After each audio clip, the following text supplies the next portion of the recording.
Okay, so good morning ulit. So nandito na tayo. Inopen ko na siya. And kung mapansin nyo, most sa kanila ay moist na. Ayan. Nagbago na yung kulay niya. So dito, may mga, ito nung mga na to, medyo mabagal umangat yung tubig or hindi na-absorb sa taas. Isang way na pwede nyo gawin is, yan, patakan nyo siya ng tubig. Yun yung easiest way para mag-absorb siya ng tubig. Kahit nung umpisa pa lang kunyari, di ba, nailagay nyo siya dyan. Gusto nyo mas mabilis yung mag-absorb yung tubig or yung nutrient solution dun sa medium. Umpisa pa lang, patakan nyo na siya. Yan, dyan sa taas. Or, hindi naman buhusan kasi baka matanggal yung coco peat. Pero, mas mabilis yun na way. Siguro patakan nyo mga 10 ml or kung ilan man. Basta mababasa siya sa taas. Kasi later on din naman, aangat din yung tubig mula sa baba. Ang kailangan nyo lang kasi, kung nagmamadali kayo, mai-ready tong tataniman nyo, at gusto nyo na magtanim after nyo ilipat tong mga mga net caps, yun gawin nyo. Umpisa pa lang, nung nilagay nyo yan dyan, pagkatapos nyo i-set up, ay patakan nyo na kaagad or lagyan nyo na agad ng nutrient solution sa taas. Mag-absorb naman kasi kaagad yan pababa. Yan. So, yan. Okay na. Kasi yan lang apat sa pansin kung hindi Ito, kunyari yan. Patakan nyo lang. Kusa na yan, mag-absorb. Yan. Para hindi nyo na kailangan antayin. Hindi naman kasi ako nagmamadali. Pag nagmamadali lang, pwede nyo gawin yung ganong proseso. So, ngayon, ang gagawin natin is magtatanim muna tayo. So, kuha muna ako ng mas madali dito ilagay para pag natapon man, hindi makalat. So, open ko lang ha. Okay, so meron tayong scamander at meron tayong hydraulic dito. Tapos ito naman is Olmeti. Yan. Bago ko pala siya ilagay, kailangan malagyan muna natin siya ng space sa gitna. Yan. So, kung ano man yung pwede nyong gamitin para lang, makapag-open kayo ng space sa gitna, kahit ano, gamitin nyo. Yan.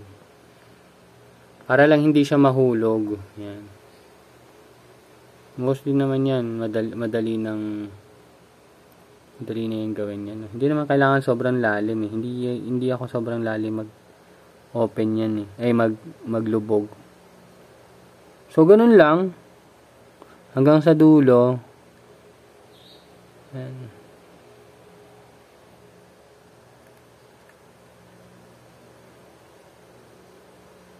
Yan. So, tatapusin ko lang muna. Tapos, saka tayo mag-transfer. Wait lang.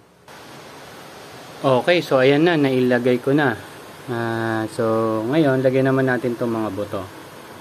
So, yan, kung mapansin nyo, hindi naman siya yung sobrang lalim talaga, Diba?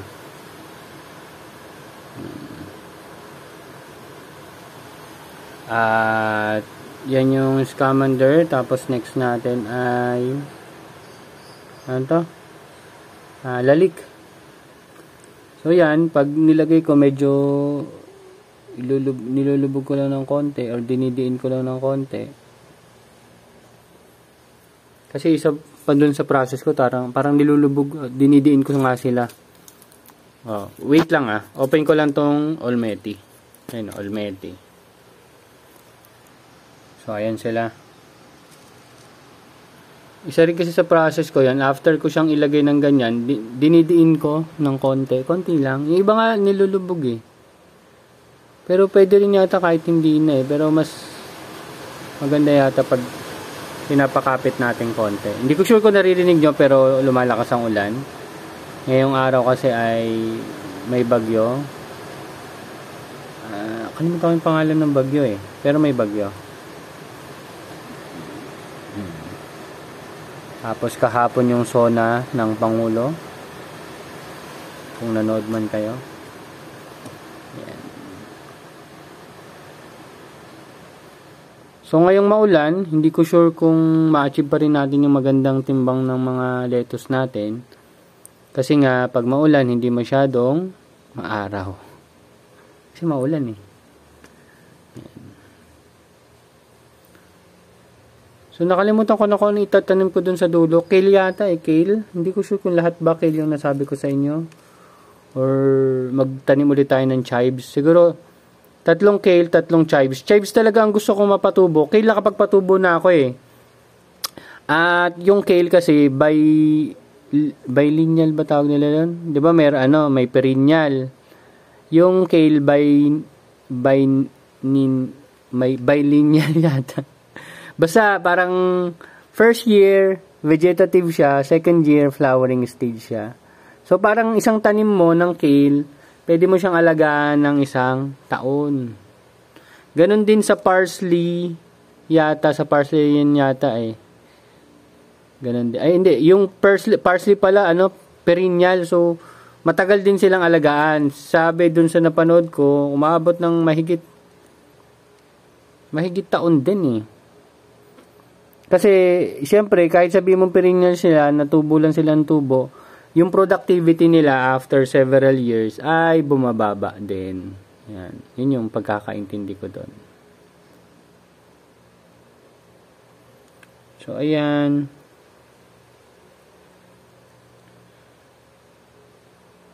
So, puro olmete na to, yung mga nandyan. Ilagay ko na lang muna bago natin i-DN. Kasi nababasa yung daliri ko. Mas nahihirapan akong ihulog sila. So, ganyan lang ang ginagawa ko.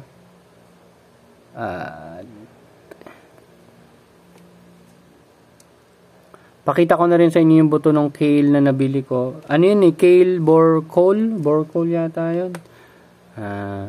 Tsaka yung chives. Yung chives kasi napagpatubo ko pero hindi lumaki ng tuloy-tuloy. Sure ko ng problema. So, yan. I-diin lang natin. Tulad na sinabi ko. Hindi naman siya sobrang diin na diin eh. Basta, ginanyan ko lang. Basta lumapat lang siya ng matino. Yan.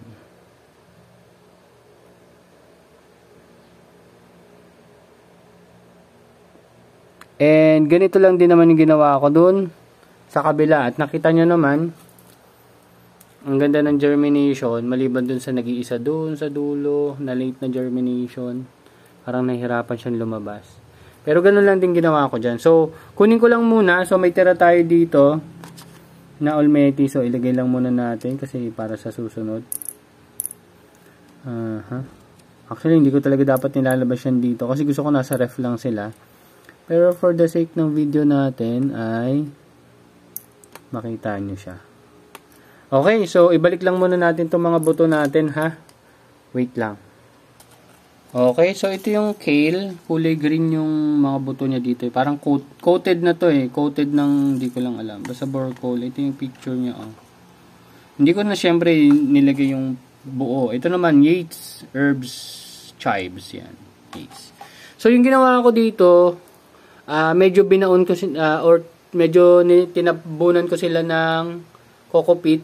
Ang gagawin natin dito ay hindi na natin siya tatabunan ng coco peat.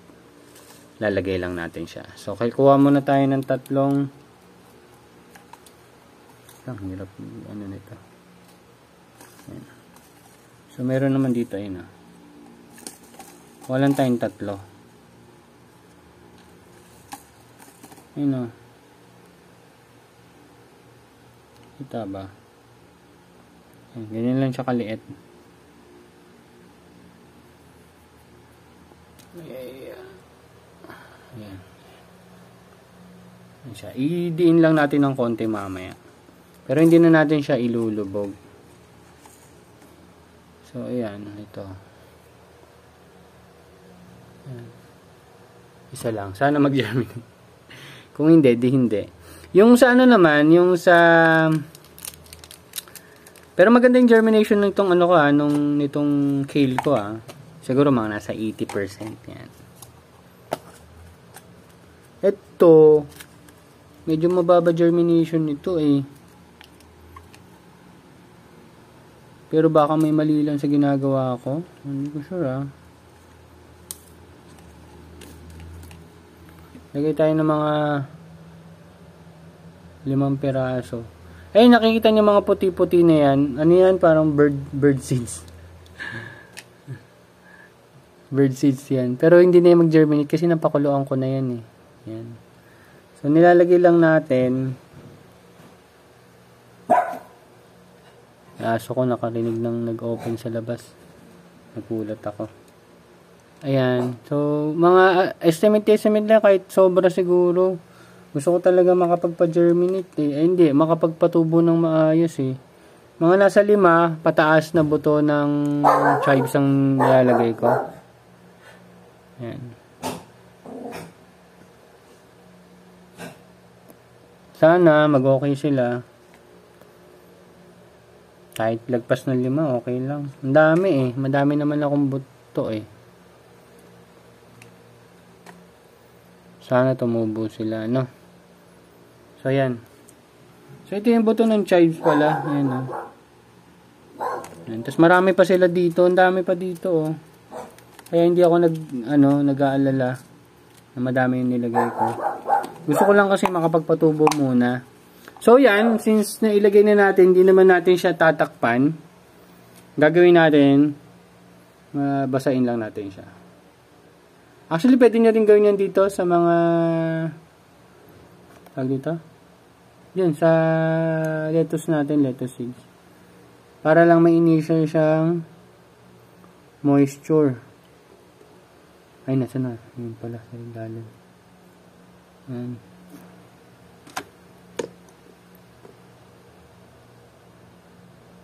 Yan. So, hopefully, makapagpatubo tayo. Pero yung herbs talaga, medyo mabagal yung yan, paglaki. Pagkakaalam ko. Maliban sa akin, mabilis yan. Siguro, mga kasabayan lang siguro ng lettuce yan. Makakapag-transfer na rin tayo eh. Pero tingnan natin sa actual. Ito kasi sabay natin siyang naitanim. Ayan, kung gusto nyo, lagyan nyo rin ng konting moisture yung tinanim nyo. Ayun, so kahit, di ba kahit diniinan ko na siya, nagagalaw pa rin siya, patak lang ng tubig. So, hindi talaga siya yung sobrang nadiin ko. Ayan. So, itong half na to, lagyan natin yung kabila, hindi. Pero, ano yan, mag-germinate pa rin yan. Okay, so isa pang process natin. Yung labeling, hindi ko napakita. Magsusulat ka lang naman ito sa lagyan ng label eh. So, ang nililabel ko lang dito, puro Olmeti. Hindi ko na masyadong, dati masyadong detalyado pa eh. So, yun. Nalagyan na natin siya, tanim na natin siya. So, since kakatanim pa lang natin, tatakpan natin siya nito. Yan, ito. So, kung gusto nyo rin, para dumagdag yung moisture, kasi parang ito yung humidity dome na mangyayari sa kanya, na ilalagay natin sa kanya. Mas maganda nga is sprinkle yung pang spray. Eh, since wala naman akong pang spray ngayon. Yan. Wisik. So, makakadagdag yan ng humidity dyan sa loob pag nilagay natin. Kasi, after 2 days na lang natin sila, okay, after 1.5 days, natin sila sisilipin. Okay, so yun lang. So that's it. Itakip ko lang. Hit lang, ang hirap. O yan. O yan. Okay. So yan na siya. So, lalagyan lang natin ng label dito, katulad ng ganon. Ayun, o. Olmeti, 716. Ngayon ay, dapat, 23. So, lalagyan lang natin dito, Olmeti, 723. And that's it. Yun na. Okay? So, see you next update. So, after 1 week, ganito rin naman yung magiging itsura niyan. Sana, yun, medyo late natin kasi naitanim yun sa dulo. Yung mga chives natin. Tsaka, kale. So, yun, dun sa taas, may bago kayong makikita. Hopefully, lumaki yung mga kale at tsaka chives natin. Thank you very much and see you next update, guys. Bye-bye.